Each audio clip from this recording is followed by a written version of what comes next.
Hey, well, welcome to Bethel Online and our Daily Hope devotionals. And all this week, we are doing our daily devos, really unpacking last Sunday's teaching. Pastor George did a great job as we are in this new series, Values That Build Vision. And these values are kind of the core values, or the bedrock values that inform and impact everything else in our lives, and they help us view life from God's perspective. Now, when I was a kid, there was a game show. Game show went on for a long time. Started back in the 50s, and it went all the way through most of the 60s. Some of you may remember it. It's called To Tell the Truth. To Tell the Truth. And I remember watching it a few times as a kid, and you had three people that all claimed to be the same person. And it was a person of importance. It was a person of prominence. And so what you had in these three people, you had one person who was actually the person, and then you had two imposters.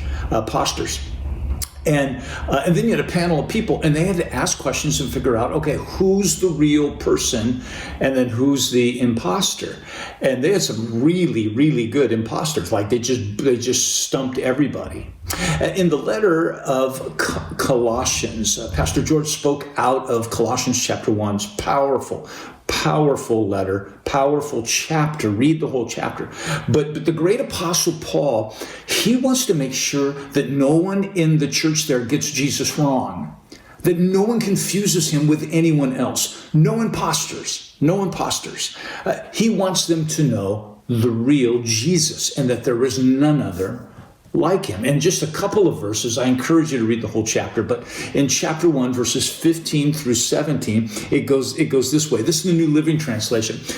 Christ is the visible image of the invisible God. He existed before anything was created and is supreme over all creation. Verse 16, for through him, God created everything in the heavenly realms and on earth. He made the things that we can see and the things that we can't see, such as your organs, okay?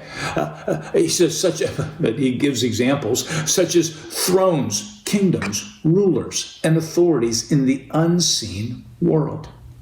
Everything was created through him and for him. He existed before anything else, and he holds all creation together. He goes on in verse 18, he says, Christ is preeminent over all. Now, you read these words slowly, these words describing Jesus, they're stunning.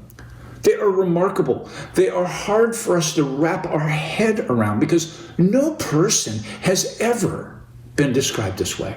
No person with such sweeping, supernatural, powerful imagery.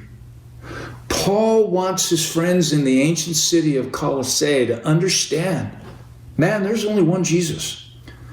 There is no one who can fake him. No one who can fake out anyone when it comes to Jesus. There's only one. No one can play the role of the imposter when it comes to Jesus. And Pastor George drilled down on the word preeminent, and for good reason. Again, it's in verse 18. What's preeminent? Well, it's more than supreme, though Jesus is supreme. Sometimes that word gets translated supreme, but it's even more than that. It's more than supreme. It points to Jesus as the one and only. Like he is the one and only. There is none other like him. Not only are there none above him, there are none like him. He is preeminent. You know, it's interesting if you read the words of Jesus about himself. John chapter 14, for example, Jesus said, I am the way, I am the truth, and I am the life. No one gets to God, no one gets to the Father except by me. He said in that same chapter, if you have seen me, you've seen God, you've seen the Father. Before his crucifixion, several illegal trials, a chief priest asked him in one of those trials, hey, are you Messiah? Are you the Son of the Holy One? Mark chapter 14, you can read it yourself. And Jesus simply answers, I am. I am. C.S. Lewis was right many years ago when he raised the issue that Jesus could not have been a good man. He could not have been a good man. He was either, Lewis said, he was either a liar, a lunatic, or Jesus was in fact Lord, as he said he was. The great apostle makes the case that this is why Jesus deserves to be at the center, which is the first bedrock value, core value. Jesus at the center. Jesus is central. He's at the center of our lives, our decisions, our marriage, our family, if you're married, your relationships. He should be at the center of jobs and our time and our money. He deserves to be center of both our celebrations and our sorrows, of our struggles and our successes. By him all things were created, and they were created for him, and they're held together by him. Did you know that the earth and the cosmos will never burn up, blow up, or freeze up without his permission? No matter what some doomsday people say. He's the one who has forgiven me. He's freed me. He's rescued me. He's restored me. I am safe in him. And no matter how big something is that I might face, no matter how big it is, he is always bigger because he is preeminent. I mean, it's just sometimes so easy to forget the simple truth. In the old song, he's got the whole world in his hands. But it's true. This value, this truth means two realities that are really important for us every single day of our lives. The first reality is I owe him everything.